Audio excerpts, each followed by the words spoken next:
দেখছেন কলকাতা টিভি, আপনাদের সঙ্গে এই মুহূর্তে রয়েছে আমি অভিক। শুরু করছি সংবাদ সারাদিন। হাইকোর্টে রাজ্যপালের মানহানির মামলার শুনানি শেষ, রায়দান স্থগিত।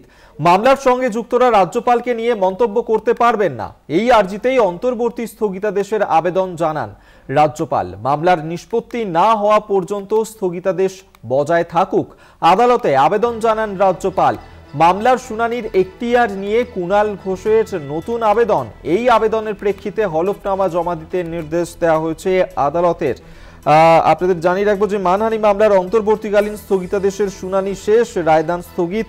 মামলার সঙ্গে যুক্ত ব্যক্তিরা রাজ্যপালকে নিয়ে কোনো মন্তব্য করতে পারবেন না, এই দাবি নিয়ে অন্তর্বর্তীকালীন স্থগিতাদেশের আবেদন জানান রাজ্যপাল। মানহানির মামলায় নিষ্পত্তি না হওয়া অবধি ওই স্থগিতাদেশ বজায় থাকুক। পাশাপাশি মামলার শুনানির এখতিয়ার নিয়ে কুণাল ঘোষের আদালতে নতুন করে আবেদন, এই আবেদনের প্রেক্ষিতেই হলফনামা জমা দেওয়ার নির্দেশ দিয়েছে আদালত। আপনারা জানেন যে রাজ্যপাল তিনি মানহানির মামলা করেছিলেন এবং যে ধরনের বক্তব্য তাকে নিয়ে রাখা হচ্ছিল সেই নিয়েই তার যে মানহানির মামলা, সেই মানহানির মামলাতেই এবার অন্তর্বর্তীকালীন স্থগিতাদেশের শুনানি শেষ, রায়দান স্থগিত রয়েছে।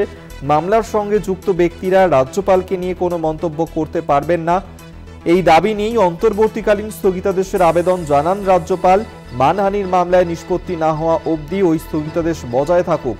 পাশাপাশি মামলার শুনানির এখতিয়ার নিয়ে কুণাল ঘোষের আদালতে নতুন আবেদন, এই আবেদনের প্রেক্ষিতে হলফনামা জমা দেওয়ার নির্দেশ আদালতে।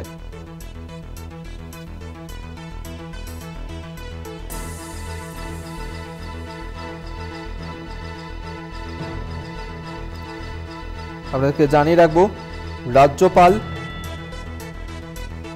তাকে নিয়ে যে ধরনের মন্তব্য করা হচ্ছিল এবং তাতেই তার মানহানি হয়েছে এবং সেই নিয়েই তিনি হাইকোর্টের দ্বারস্থ হয়েছিলেন। রাজ্যপালের করা সেই মামলার অন্তর্বর্তীকালীন স্থগিতাদেশের শুনানি শেষ, রায়দান স্থগিত। মামলার সঙ্গে কোনো যুক্ত ব্যক্তিরা রাজ্যপাল নিয়ে কোনো মন্তব্য করতে পারবেন না, এই দাবি নিয়ে অন্তর্বর্তীকালীন স্থগিতাদেশের আবেদন জানান রাজ্যপাল। মানহানির মামলায় নিষ্পত্তি না হওয়া অবধি ওই স্থগিতাদেশ বজায় থাকুক। পাশাপাশি মামলার শুনানির এখতিয়ার নিয়ে কুণাল ঘোষের আদালতে নতুন আবেদন, এই আবেদনের প্রেক্ষিতেই হলফনামা জমা দেওয়ার নির্দেশ দিয়েছে আদালত।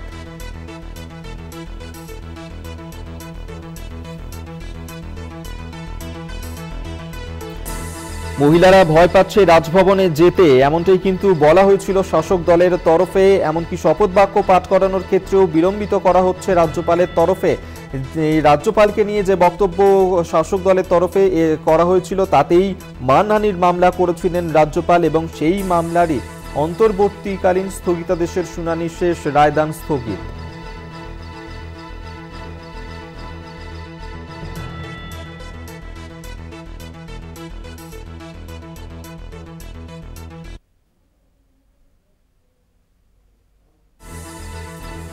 বিজেপি নেতা রাহুল সিনহা এই মুহূর্তে আমাদের সঙ্গে টেলিফোনে রয়েছেন। রাহুল বাবু, মানহানির মামলায় রাজ্যপাল যে মানহানির মামলা করেছিলেন তাতেই এবার অন্তর্বর্তীকালীন স্থগিতাদেশের শুনানি শেষ হয়েছে, রায়দান স্থগিত। সেক্ষেত্রে রাজ্যপাল তিনি যে আবেদন করেছিলেন যে মামলার সঙ্গে যুক্ত ব্যক্তিরা রাজ্যপালকে নিয়ে কোনো মন্তব্য করতে পারবেন না, অন্যদিকে কুণাল ঘোষ মামলার শুনানির এখতিয়ার নিয়ে নতুন করে আবেদন করেছেন। দেখুন, বিষয় হচ্ছে যে সাবজুডিস ম্যাটার যেটা থাকে সেটা নিয়ে এমনিতেই কোন রকম কোনো মন্তব্য কেউ করতে পারে না, এটাই প্রথা, এটাই নিয়ম। কিন্তু এখন এই রাজ্যের মুখ্যমন্ত্রী মানেন না কোনো কিছু আইন কানুন, তো সেই কারণে যেহেতু মুখ্যমন্ত্রী কোনো পরম্পরাতে বিশ্বাস রাখে না, সেই কারণে রাজ্যপালকে এই জাতীয় আবেদন করতে হয়েছে। কিন্তু এই জাতীয় আবেদনের দরকারই থাকে না, তার কারণ সাবজুডিস ম্যাটারে কোনো মন্তব্য কেউ যদি করে তা আদালত অবমাননার শামিল হিসাবে ধরা হয়। অতএব সেই দিক থেকে রাজ্যপাল যেটা করেছে সেটা সঠিক কাজই করেছে, যে আরেকবার মনে করিয়ে দেওয়া, তার জন্যই রাজ্যপালের এই আবেদন। আমি মনে করি যে এটা সঠিক, আর আশা করা যায় যে এই নিয়ে কেউ কোনো মন্তব্য করবে না, আর করলে সে আদালত অবমাননার শামিল হবে, আদালত অবমাননার ফাঁসে পা দেবে। ধন্যবাদ আপনাকে। বিজেপি নেতা রাহুল সিনহা এই মুহূর্তে আমাদের সঙ্গে টেলিফোনে ছিলেন।